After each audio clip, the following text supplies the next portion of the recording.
Son las 8:36.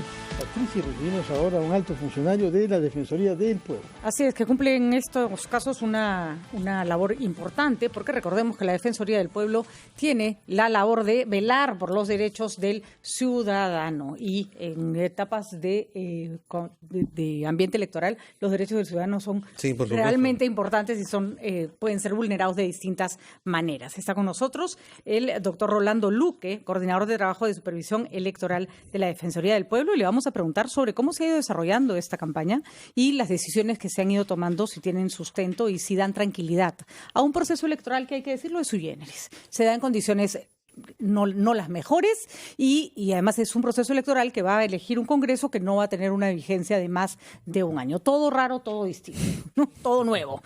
¿Cómo está, Rolando? Bienvenido, gracias por acompañarnos. Buenos días, un gusto saludarlos. Lo último que hemos tenido, la última decisión que ha aparecido, es la del Jurado Nacional de Elecciones de no aplicar la valla del 5% para la suspensión de la inscripción de los partidos políticos. Hay muchas personas que dicen que esto se ha hecho para salvar a partidos que se sabía no iban a alcanzar la representatividad necesaria. Sin embargo, los especialistas señalan que era lo predecible, porque no se trata de un proceso electoral general, como hemos dicho, es un proceso sui generis. ¿Cuál es la opinión de Defensoría del Pueblo con respecto a esta decisión? Bueno, la Adjuntía de Asuntos Constitucionales viene elaborando una opinión al respecto. Lo que podría yo adelantar simplemente es que el objetivo de la valla electoral es la de ir depurando la participación de las organizaciones políticas que no tienen una adecuada representatividad, que no tienen un número suficiente de militantes, y por consiguiente la tendencia debe ser a crear un sistema de partidos estable, consolidado y con una presencia a nivel nacional, incluso más allá de las temporadas electorales, que tenga una vida política en relación con los ciudadanos. Es una doctrina buena, la que ha enunciado usted, pero los hechos muestran que hay veintitantos partidos, que eso es muy difícil de comprender por los electores, que no conozco a nadie que pueda darme el nombre de todos los partidos, y que algunos de ellos son simples vientres de alquiler, que resucitan cada 5 años cuando hay elecciones y que no hacen nada de lo que le corresponde durante los periodos intermedios, es decir, formar cuadros, elaborar planes de gobierno y estar presentes críticamente en la vida del país. ¿Qué explica que no se aplique una ley aprobada para que los partidos que no pasen la valla queden eliminados? Y así nos ahorraríamos que el año 21 tengamos otra vez el triste espectáculo de la confusión por la proliferación de vientres de alquiler. Bueno, lo que la Defensoría en ese punto sostiene es que el carácter general de la elección no está determinado por la concurrencia de 3 elecciones, presidenciales, congresales y a Parlamento Andino, sino que fundamentalmente es porque estamos eligiendo autoridades de carácter nacional. Eso es lo que le da el sentido a lo general, porque todos, la ciudadanía entera, acude a votar para elegir estas autoridades que tienen competencia nacional. Y en ese sentido, creo que es para la evaluación y para el debate, todavía dentro de la Defensoría, ese elemento Todavía no llegan a una conclusión, pero usted nos puede adelantar que están en desacuerdo, para ponerlo en términos sencillos y claros, con lo que ha decidido el Jurado Nacional de Elecciones, no podría de precisar que el tema de la valla electoral para la pérdida de inscripción para ustedes no es correcto. No podría decirlo de manera categórica que estamos en desacuerdo, porque le corresponde a una oficina especializada de la Defensoría elaborar esa opinión. Pero lo que acabo de adelantar, porque eso ha sido parte del debate y frente a la pregunta que se me ha planteado, es que el carácter general no está determinado por la concurrencia de 3 elecciones, sino está caracterizado fundamentalmente por autoridades. Pero entonces, como sugiere Ricardo Gómez Palma, se equivoca el Jurado Nacional de Elecciones, cuyo argumento es precisamente que estas no son elecciones generales. Bueno, eso es, yo esperaría la opinión completa, porque hay un lado de análisis jurídico que correspondería decirlo al representante de la oficina encargada de estos temas en la Defensoría. Pero la opinión de Defensoría en este caso ya no es vinculante, es decir, la decisión está tomada y tal cual el jurado lo ha planteado, se van a tener que ir a reglas. En ese punto no hay vuelta atrás, es una decisión del jurado y esa decisión aplica para esta elección.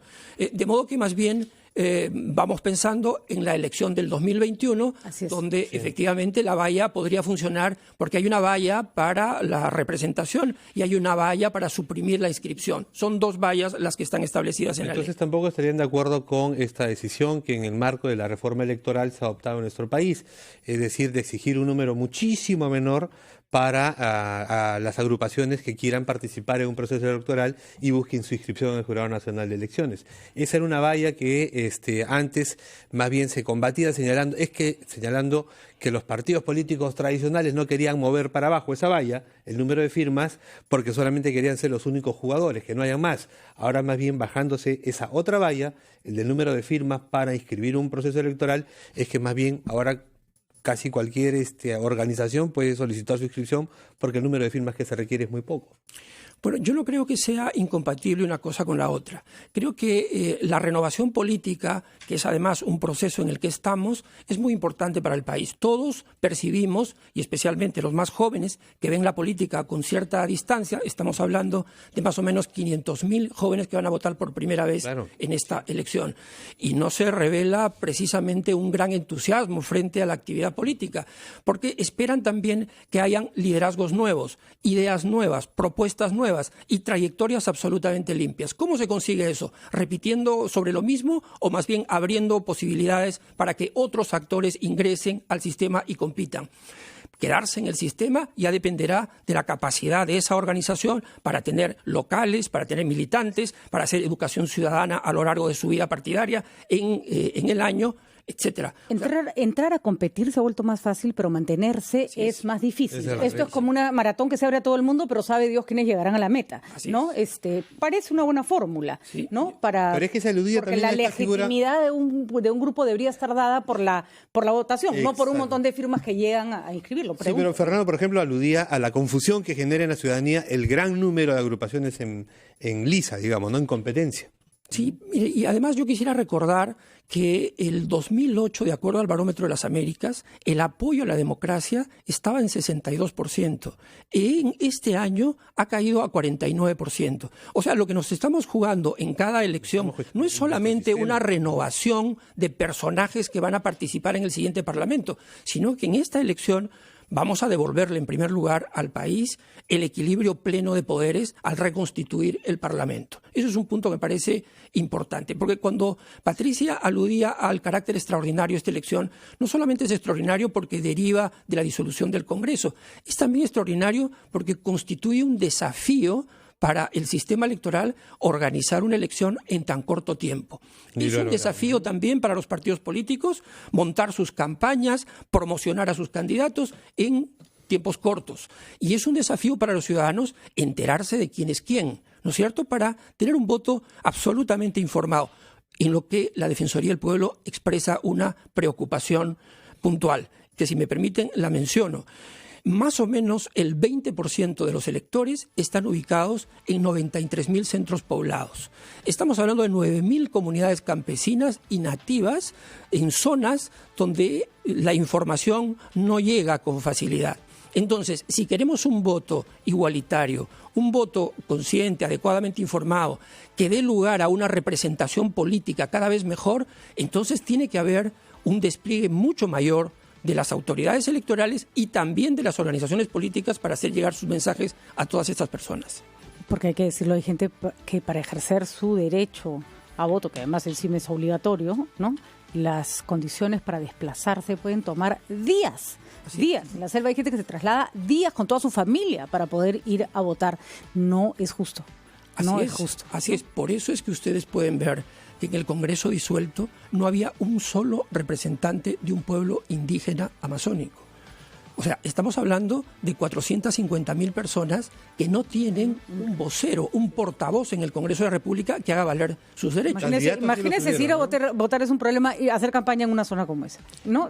Casi imposible, ¿no? Y es difícil también para el sistema electoral, por ejemplo, trasladar el material. Por supuesto. O sea, eso toma, y ya estamos justamente en la etapa del traslado del material. Hay 400 distritos que han sido declarados en riesgo por las lluvias y diferentes problemas que se vienen presentando. Entonces, en en ese sentido también es extraordinario este proceso electoral, ¿no? Muy bien. Esperemos que la Defensoría siga cerca de este proceso electoral. Solamente quisiera agregar brevemente, es que estamos desplegando alrededor de 1.000 personas. Ajá. Vamos a estar en 133 provincias y 311 distritos. ¿Van a estar como normalmente están identificados en los lugares de votación? Vamos a estar en el mayor número de centros de votación de cada uno de estos distritos, con los chalecos azules de la Defensoría del Pueblo, más 600 personas que hemos contratado como colaboradores en la supervisión electoral para fijarnos especialmente en las personas con discapacidad para que tengan los accesos suficientes para desarrollar su voto. Si usted va a votar y tiene algún problema que le impide ejercer su derecho al voto con libertad, pregunte entonces en su lugar de votación por el representante de la Defensoría del Pueblo, que suelen ser los más activos y los más expedicos a la hora que tienen que resolver un problema. Muchísimas gracias, señor, por estar con nosotros. Vamos a una pausa, regresamos con más sobre estas elecciones para las cuales nos queda poquísimo tiempo.